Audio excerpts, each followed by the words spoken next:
Eran las 11:15 de la mañana, un miércoles cualquiera, y yo estaba en el coche con la radio puesta, esperando a que mi mujer saliera del dentista. Clara había insistido en ir sola, pero como ese día yo no trabajaba, me debían días en la oficina por unas horas extras, decidí acompañarla, más por inercia que por cariño. Llevábamos casi 15 años juntos, y últimamente todo lo hacíamos por inercia. Estaba aparcado en doble fila, viendo pasar a la gente, cuando alguien abrió la puerta del copiloto y se metió en el coche sin mirar. Yo giré la cabeza, pensando que se había equivocado de coche, pero antes de que pudiera decir nada, soltó. Ya está. Le he dicho que no puedo seguir viéndole, que esto no tiene futuro. No me ha gustado su reacción, pero, ya está hecho. Tardó 2 segundos en darse cuenta de que yo no era quien esperaba. Se quedó petrificada. Y yo igual. No por la confusión, que lo fue, sino por lo que acababa de oír. Era una mujer joven, con el pelo recogido, bien vestida, cara de oficina, y más sorprendida que asustada. Salió del coche al instante, murmurando un perdona, me he equivocado, sin mirar atrás. Pero la frase me había taladrado el cerebro. Le he dicho que no puedo seguir viéndole. Y aunque esa conversación no tenía nada que ver conmigo, algo se me activó por dentro. Me pasé todo el día con esa frase repitiéndose en mi cabeza. No era celos, ni paranoia. Era algo más primitivo. Como si mi cuerpo supiera algo que mi cabeza todavía no. Esa noche, cuando Clara volvió del trabajo, la observé en silencio. Cenó normal, habló de cosas del ambulatorio, de una compañera que se iba de baja, de Lucas y su examen de naturales. Todo parecía encajar. Todo estaba exactamente igual que siempre. Pero yo no. Yo ya no estaba igual. Y lo peor es que ni siquiera sabía por qué. A la mañana siguiente, sin decirle nada, llamé a su clínica. Me hice pasar por un paciente preguntando por ella. La chica de recepción me dijo que Clara no estaba, que tenía el día libre desde el martes por asuntos personales. Yo, que la había llevado al dentista el día anterior, simplemente colgué y me quedé mirando al vacío. No sentí rabia. Sentí algo peor, la certeza de que algo estaba ocurriendo, y que no tenía ni idea de cómo empezar a buscarlo. Entonces recordé a la mujer del coche. Y por primera vez en mi vida, sentí celos de una desconocida que se había equivocado de coche. No sé si fue la casualidad, el aburrimiento o el presentimiento, pero esa misma tarde decidí pasar por el centro comercial donde Clara decía que iba a hacer unas compras después del trabajo. Supuestamente, tenía el día libre, aunque a mí no me lo había dicho, y quería aprovechar para adelantar unas cosas. No se lo mencioné. Le dije que iba a casa de mi madre a dejarle unas cajas con libros, que me costaría un par de horas. Clara me respondió con un vale, perfecto, nos vemos luego, que no tenía ni una pizca de sospecha. Iba vestida con unos vaqueros, una blusa blanca, y se había maquillado un poco más de lo habitual para un jueves. Detalles que uno empieza a notar cuando las dudas ya están sembradas. Aparqué lejos del centro comercial para que no viera mi coche, y entré por la puerta trasera del Carrefour, donde nadie suele fijarse en nada. Me senté en una de esas cafeterías que están entre las tiendas de ropa y la sección de deportes, con una vista clara hacia el interior del centro. Saqué el portátil, fingí trabajar, y esperé.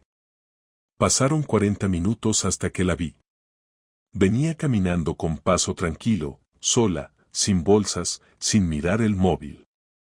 Llevaba puesta la misma ropa que por la mañana, pero ya no caminaba como cuando sale a hacer recados. Caminaba despacio, mirando alrededor, como esperando a alguien.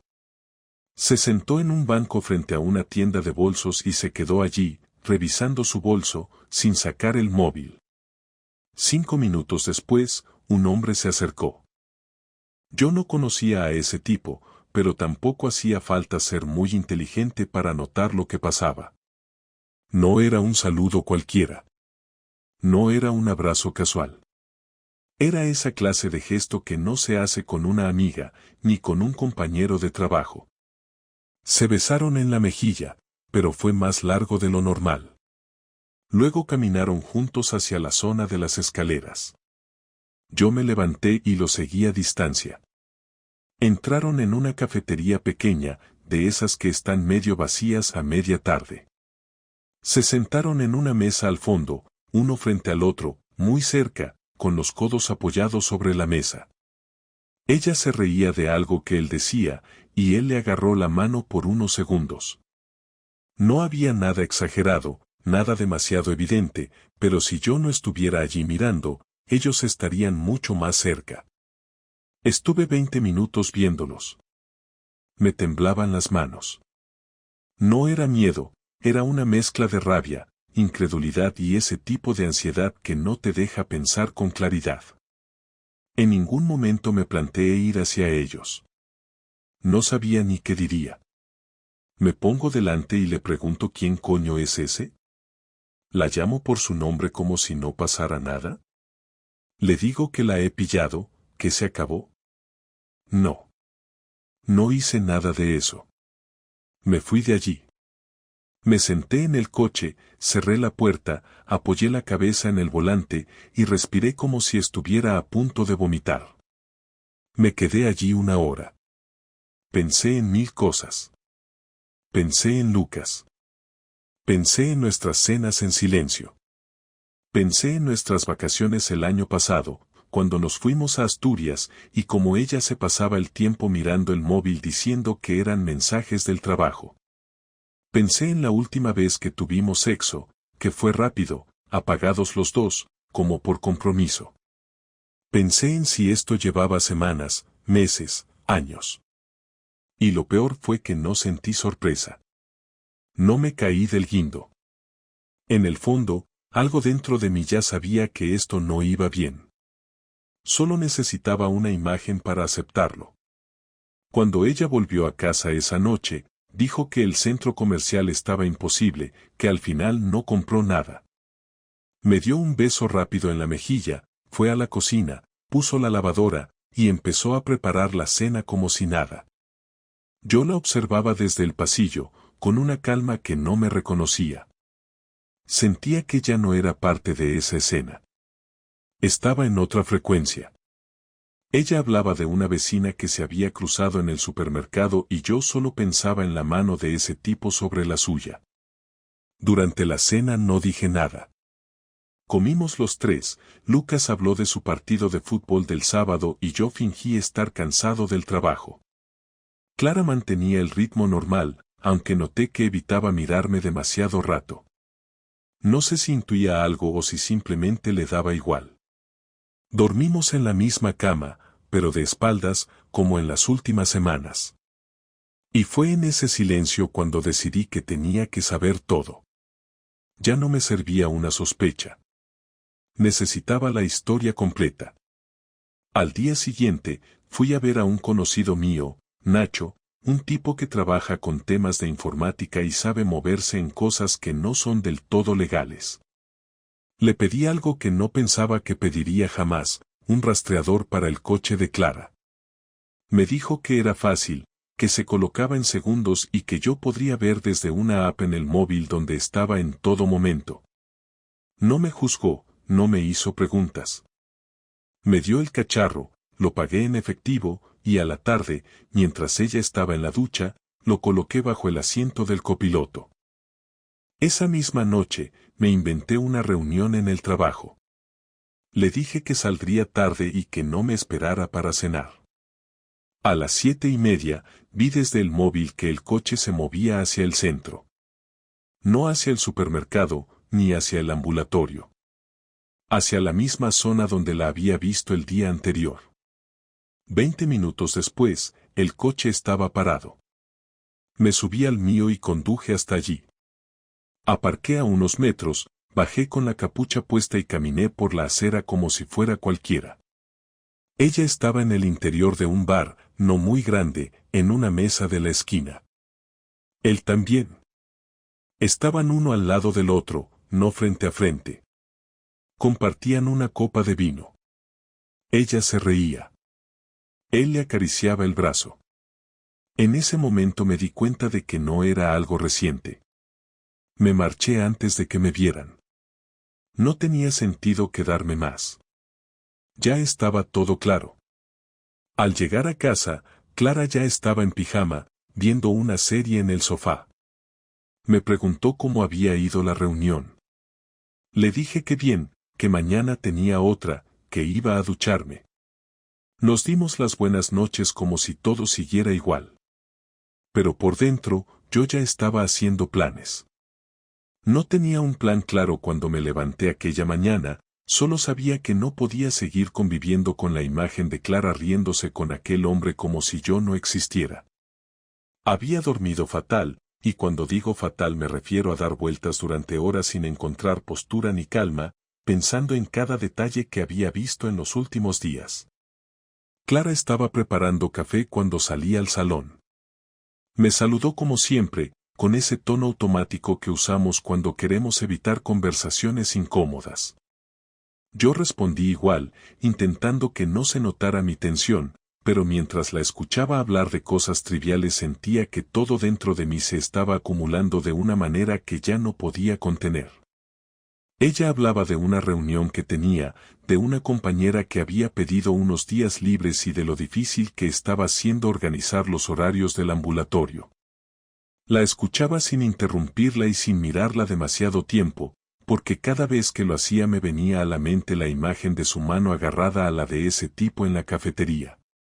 Cuando terminó su café, dejó la taza en el fregadero y me dijo que volvería antes de las 5 porque tenía un recado en el barrio.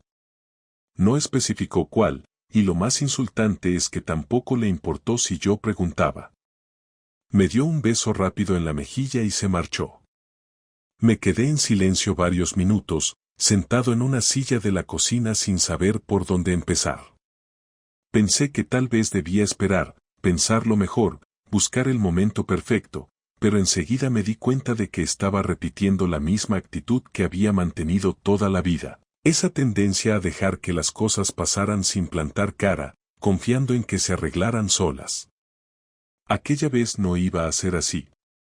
Me levanté, ordené algunos papeles del escritorio sin necesidad real de hacerlo y me tomé el resto de la mañana para aclarar ideas. La casa estaba demasiado silenciosa, y por primera vez en años me molestaba que lo estuviera. A la hora de comer, decidí llamarla. Quería escuchar cómo sonaba su voz cuando pensaba que todo seguía igual.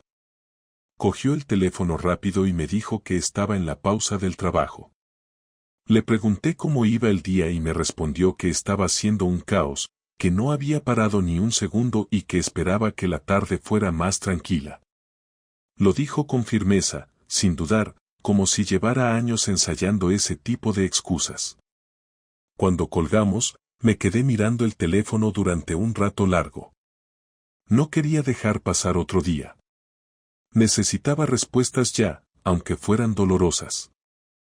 Clara volvió a casa alrededor de las 5:30. Yo estaba sentado en el salón, sin la tele puesta, simplemente esperándola. Cuando entró, se sorprendió un poco al verme allí, y antes de que pudiera decir nada, le pedí que se sentara. Lo hice con un tono más serio del que suelo usar, y ella lo notó al instante. Me miró con una expresión tensa, como si intuyera lo que venía, aunque todavía no sabía hasta qué punto. Le dije que teníamos que hablar y que no iba a dejarlo para más tarde. Al principio intentó soltar una broma para aliviar la tensión, pero la frené en seco. Le expliqué que llevaba días sintiendo que algo no encajaba y que necesitaba que fuera sincera. Clara empezó a ponerse nerviosa, movía las manos sin saber dónde apoyarlas y respiraba de una forma poco habitual en ella, como si cada frase que yo decía fuera acorralándola. Intentó preguntar de qué estaba hablando exactamente, pero no le contesté a eso, preferí que siguiera escuchando. Le conté que había estado en el centro comercial cuando ella supuestamente estaba ocupada en otra cosa. No mencioné el rastreador ni los detalles de cómo la había seguido, porque no quería que la discusión se centrara en justificar mis actos, sino en aclarar los suyos. Le dije que la había visto con un hombre, que los había visto juntos en una cafetería y que no me parecía una reunión de trabajo ni un encuentro casual.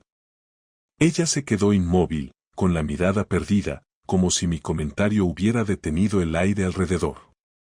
No intentó negarlo al principio, lo cual me confirmó más de lo que necesitaba. Después se llevó las manos a la cara y empezó a decir que no era lo que parecía, que llevaba semanas sintiéndose confundida y que aquel hombre era solo alguien con quien hablaba porque se sentía agobiada. Le pedí que no se andara con rodeos, que no estaba preparado para versiones suaves. Ella intentó mantener un discurso en el que aseguraba que todo había sido un error, que no había pasado nada físico, que simplemente estaba cómoda hablando con él porque yo ya no parecía interesado en su vida. Cuando dijo eso, me hice daño en el labio sin querer al apretar los dientes. Me acusaba a mí de haber permitido que esto ocurriera, como si sus decisiones fueran consecuencia directa de mis fallos. Le dije que yo también llevaba tiempo sintiéndola distante, pero que nunca me había planteado buscar esa conexión fuera de casa. Ella insistió en que no se había acostado con él, que solo habían quedado un par de veces para hablar porque se sentía perdida y no sabía cómo decírmelo a mí. Le pregunté por qué no me lo dijo a mí, por qué prefería buscar apoyo en un desconocido, y ella respondió que no se trataba de buscar apoyo, sino de escapar del clima tenso que llevaba tiempo notando en casa. No pude evitar reír brevemente, no porque me hiciera gracia, sino porque me sorprendía la facilidad con la que justificaba sus actos. Le dije que yo había notado ese clima también y que aún así no me había ido con nadie a tomar copas para sentirme comprendido. En ese momento empezó a llorar. No eran lágrimas suaves, eran sollozos torpes que parecían más fruto de la rabia que del arrepentimiento. Me pidió que no sacara conclusiones precipitadas y que entendiéramos juntos lo que estaba pasando, pero yo ya no quería hablar de entender nada.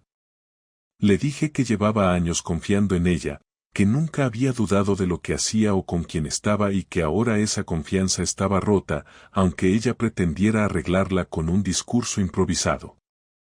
Clara se secó las lágrimas y se quedó mirándome de una forma que no había visto antes.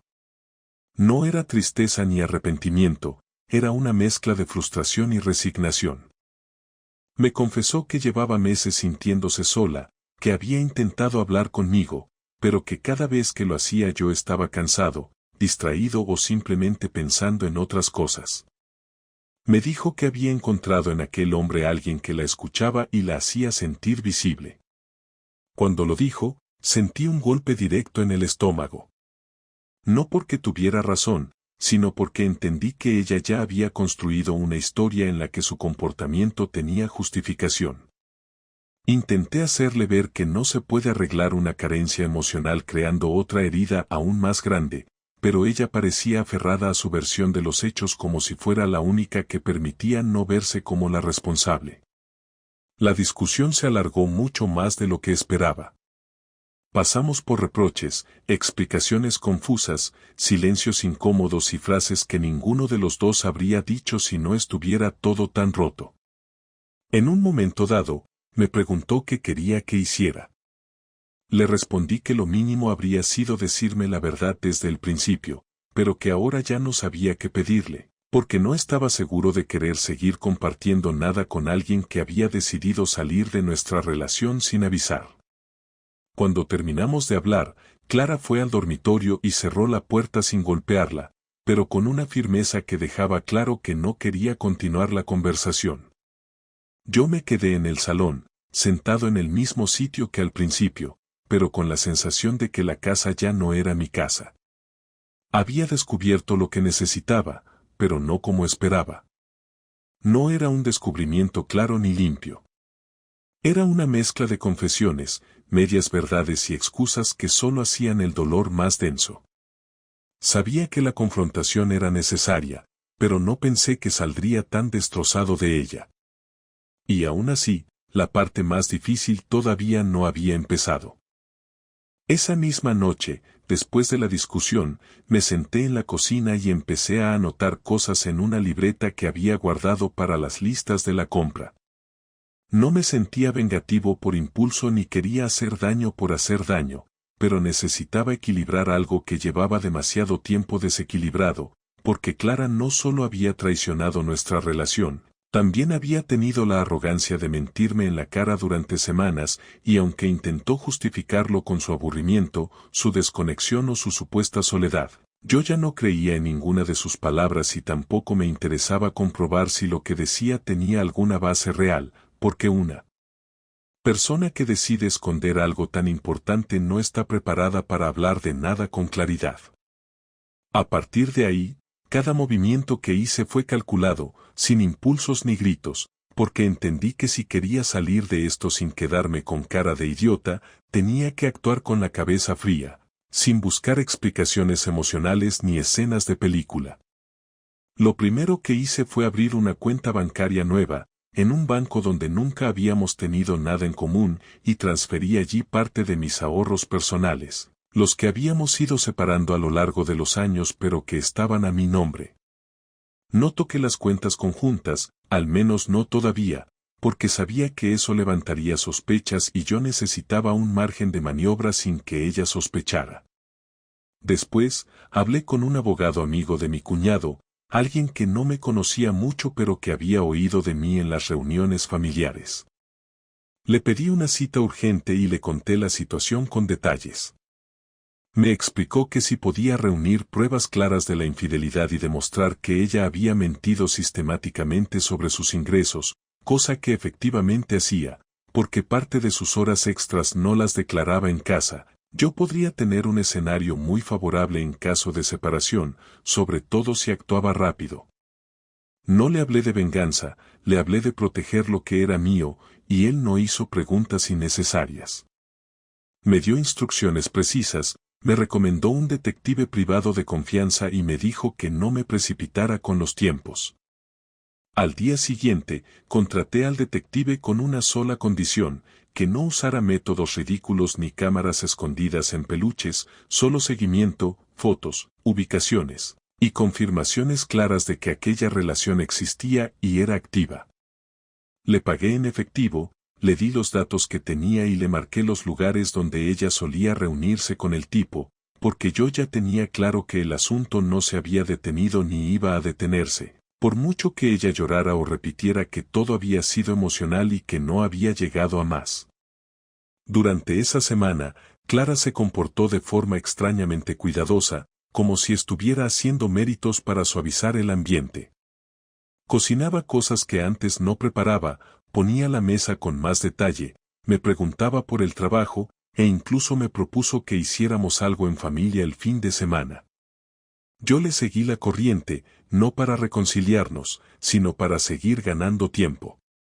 Le dije que me parecía bien, que a lo mejor podríamos ir al campo o visitar a sus padres.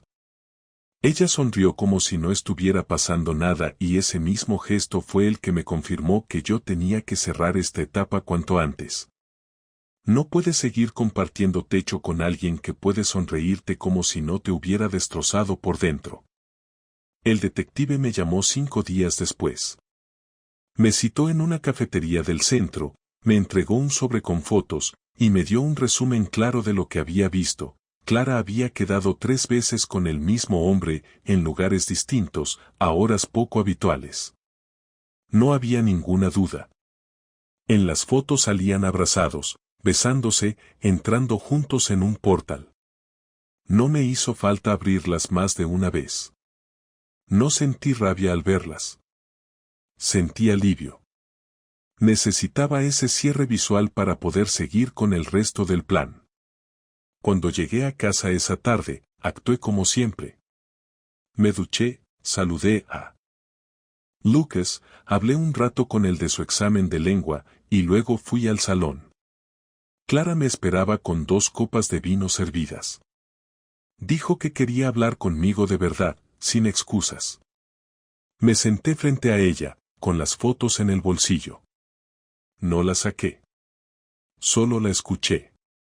Me dijo que había estado pensando, que se sentía culpable, que no sabía cómo reconstruir lo que habíamos perdido. Hablaba con un tono contenido, como si midiera cada palabra para evitar que yo explotara. Yo no exploté. Le dije que también había estado pensando, que quizás necesitábamos un tiempo separados, que no veía claro cómo reconstruir algo donde la confianza ya no estaba. Le dije que no me interesaba saber más detalles, que no quería saber cuándo empezó, ni cuántas veces pasó, ni cómo se llamaba. Me limité a pedirle que considerara una separación temporal para empezar, que pensara en lo que quería hacer con su vida y que en unos días hablaríamos con un mediador. No se lo esperaba. Se quedó callada unos segundos, luego intentó argumentar que podríamos ir a terapia, que no todo estaba perdido, que habíamos pasado cosas peores. Le respondí que eso no era cierto, que esto era lo peor, y que ahora mismo lo único que quería era distancia. Ella preguntó si había alguien más. Le dije que no necesitaba a otra persona para saber que ya no quería compartir mi vida con alguien que me mentía. Se le llenaron los ojos de lágrimas, pero esta vez no le ofrecí un pañuelo. Le dije que podía quedarse en la casa con Lucas unos días, que yo me iría a un hotel, que ya tenía preparado todo y que no se preocupara por lo práctico, que yo me encargaría de eso. Me levanté, fui al dormitorio, cogí la mochila que ya tenía preparada desde la mañana y me fui sin mirar atrás. No grité, no discutí, no dije nada más. Dejé el sobre con las fotos dentro de un cajón del escritorio, sin ninguna nota. Sabía que en algún momento lo encontraría. Me instalé en un hotel discreto, pero cómodo. Hablé con el abogado al día siguiente, iniciamos los trámites y preparé el aviso para mis padres y los suyos. No entré en detalles.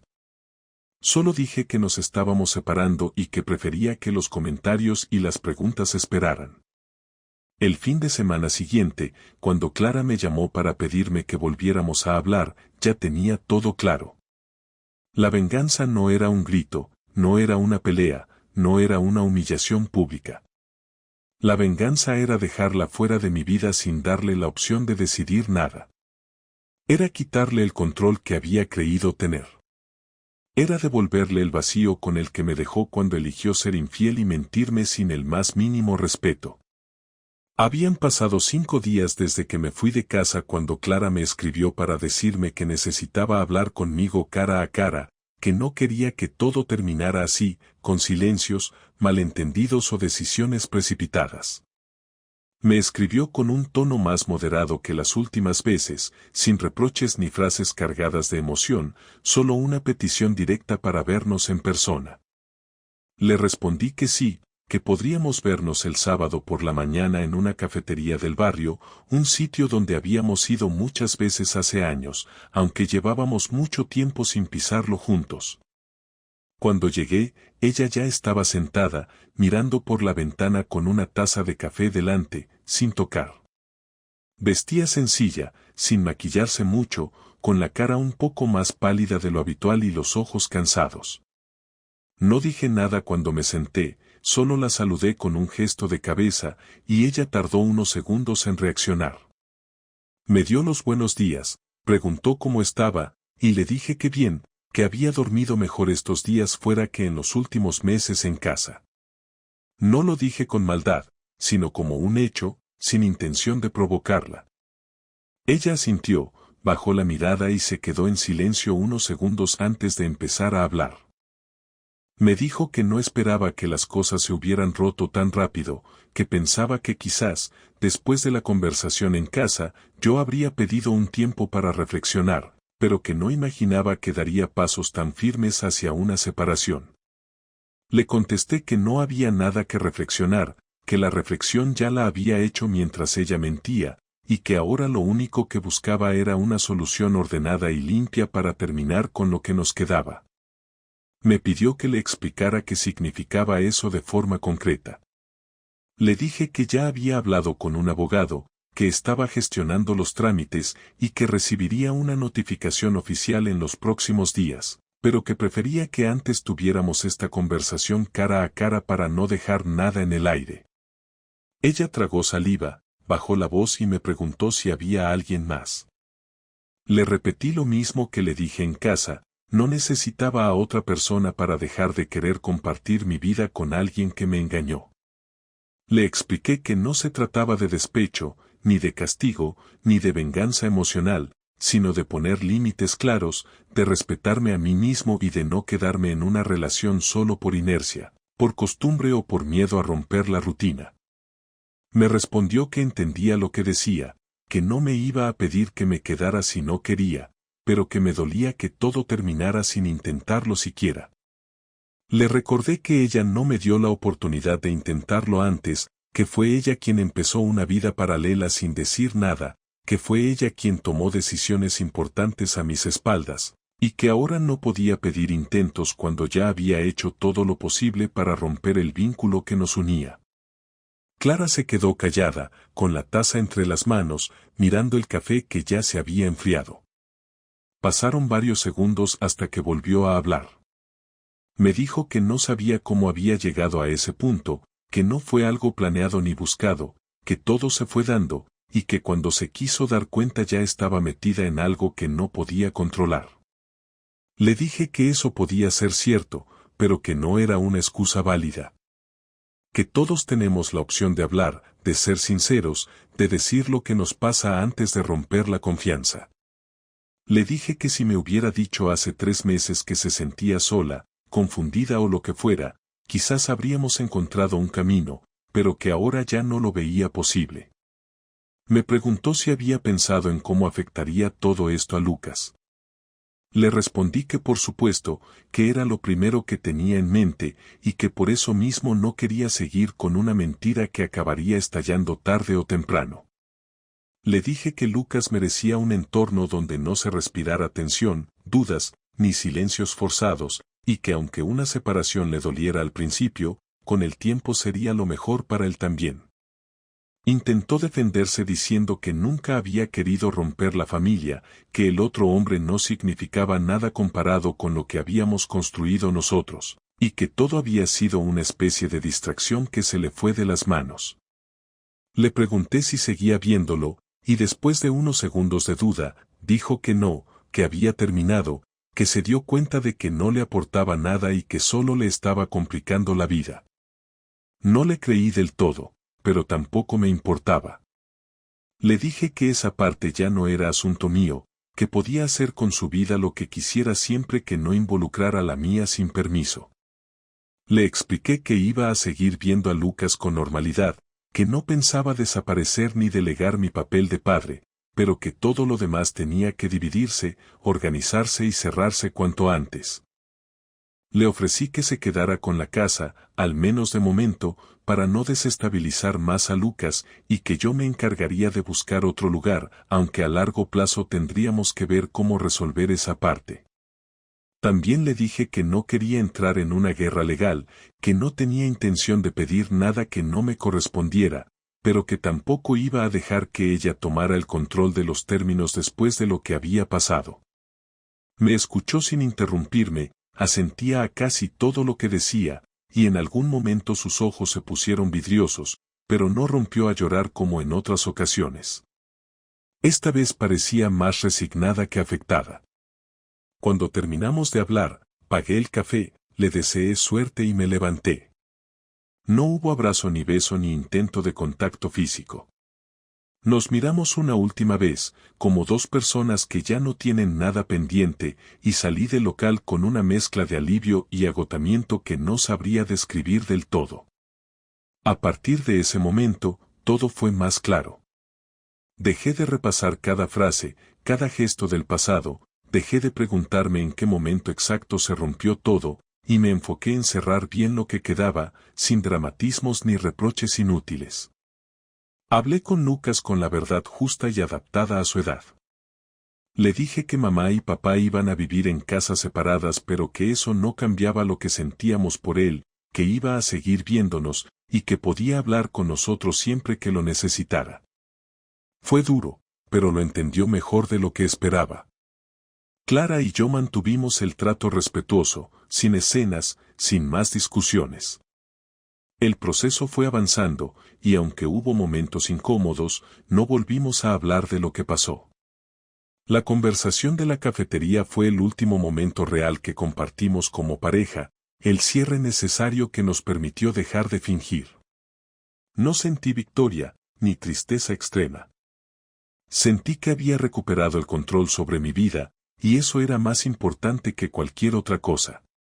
Ya han pasado 3 semanas desde aquella última conversación con Clara en la cafetería, y aunque parezca poco tiempo, mi vida se ha reordenado de una forma tan rápida y tan clara que me cuesta recordar cómo eran los días antes de descubrir lo que estaba ocurriendo. No porque los quiera olvidar, sino porque lo que vino después exigió tanto de mí que no tuve más remedio que mirar hacia adelante sin entretenerme en lo que ya no se podía arreglar. Me instalé en un pequeño piso que alquilé cerca del trabajo, con una habitación suficiente para cuando Lucas quiera quedarse conmigo, una cocina decente y una tranquilidad que no sentía desde hacía años. No hay silencios incómodos, no hay miradas que evitan cruzarse, no hay tensión por gestos mínimos, ni rutinas hechas a desgana. Ahora desayuno cuando quiero, cocino lo que me apetece, duermo sin girarme cada media hora para ver si la persona al lado mío está despierta o fingiendo estarlo, y cada vez que cierro la puerta al salir, lo hago sabiendo que no hay nada que me pese de más en la espalda. Me veo con Lucas varios días por semana, lo recojo del colegio, merendamos juntos, hablamos de cosas normales, de sus clases, de los amigos, de fútbol, de tonterías que antes pasaban desapercibidas porque yo estaba demasiado ocupado intentando mantener una normalidad que ya no existía.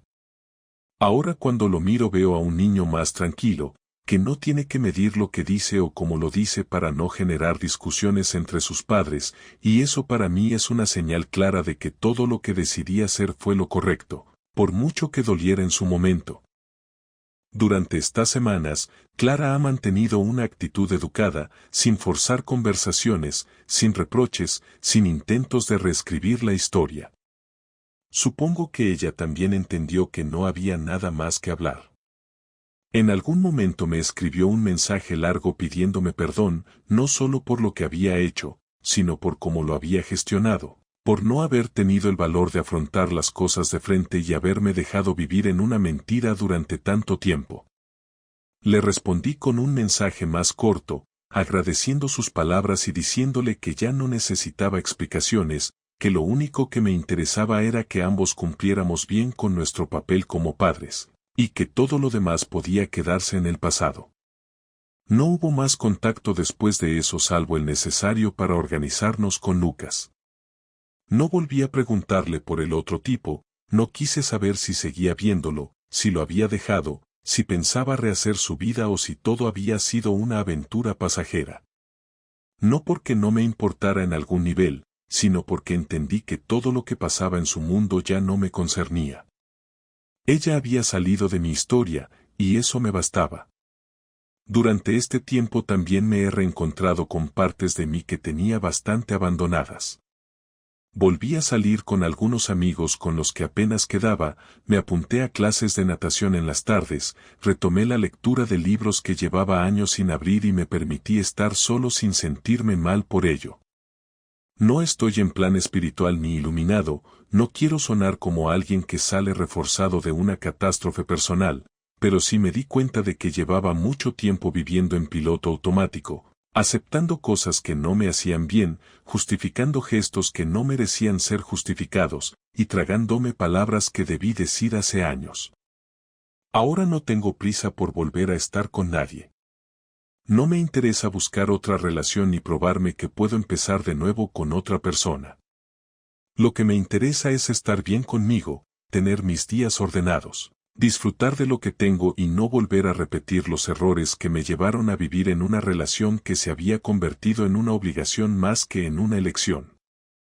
La gente que se ha enterado de la separación me pregunta si lo pasé muy mal, si estoy triste, si echo de menos a Clara, si me gustaría volver con ella si las cosas fueran distintas.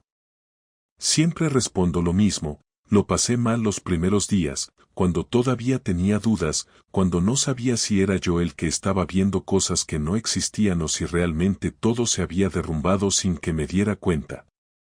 Pero después de ver lo que vi, de escuchar sus excusas, de comprobar por mí mismo que no había respeto ni lealtad en sus actos, se me quitaron las ganas de dudar. No, no la echo de menos. Echo de menos a la persona que fue, no a la que se quedó. Echo de menos los primeros años, cuando teníamos ilusiones compartidas, cuando todo era nuevo, cuando no había secretos, cuando las conversaciones eran sinceras. Pero esa versión de ella ya no existe. La persona que se sentaba a mi lado cada noche durante los últimos meses no tenía nada que ver con aquella mujer de la que me enamoré. Y yo tampoco era el mismo, claro. Pero yo no me fui con nadie, no mentí, no escondí nada, no busqué fuera lo que debía arreglar dentro. Y eso es una diferencia que no pienso olvidar. Lo que he aprendido de todo esto es que las señales siempre están ahí, pero uno decide cuando quiere verlas. Yo las vi tarde porque preferí creer que todo estaba bien, porque no quería enfrentarme a la idea de que mi vida podía romperse en cuestión de semanas. Pero una vez que las ves, ya no puedes hacer como si nada. No puedes mirar a tu pareja igual, no puedes tocarla igual, no puedes confiar igual. Y cuando la confianza se rompe, todo lo demás se vuelve ruido. También he aprendido que estar solo no es lo peor que te puede pasar, lo peor es estar acompañado por alguien que te miente, que te utiliza, que te trata como si fueras invisible. Ahora valoro cosas que antes pasaban desapercibidas, poder dormir tranquilo, poder decidir mis horarios, poder hablar sin tener que medir cada palabra, poder vivir sin sentirme observado o juzgado por cada gesto pequeño. No tengo grandes planes de futuro. Solo quiero estabilidad, tranquilidad, tiempo con mi hijo, y mantenerme lejos de personas que no sepan lo que quieren. Si algún día aparece alguien con quien me sienta cómodo, bien, pero si no, también. He aprendido a vivir sin depender de nadie, y eso es algo que no pienso perder otra vez. Puede que esta experiencia me haya cambiado más de lo que pensaba, pero no para peor. Me ha obligado a poner límites, a hablar claro, a dejar de aguantar lo que no merezco. Y eso, aunque haya costado caro, vale mucho más que cualquier rutina falsa. Así que sí, me engañaron, me mintieron, y durante un tiempo sentí que todo se venía abajo. Pero ahora, 3 semanas después, estoy bien. No feliz aún, pero tranquilo. Que es mucho más de lo que podía decir hace solo un mes. Y eso, para mí, ya es empezar de nuevo con el pie correcto.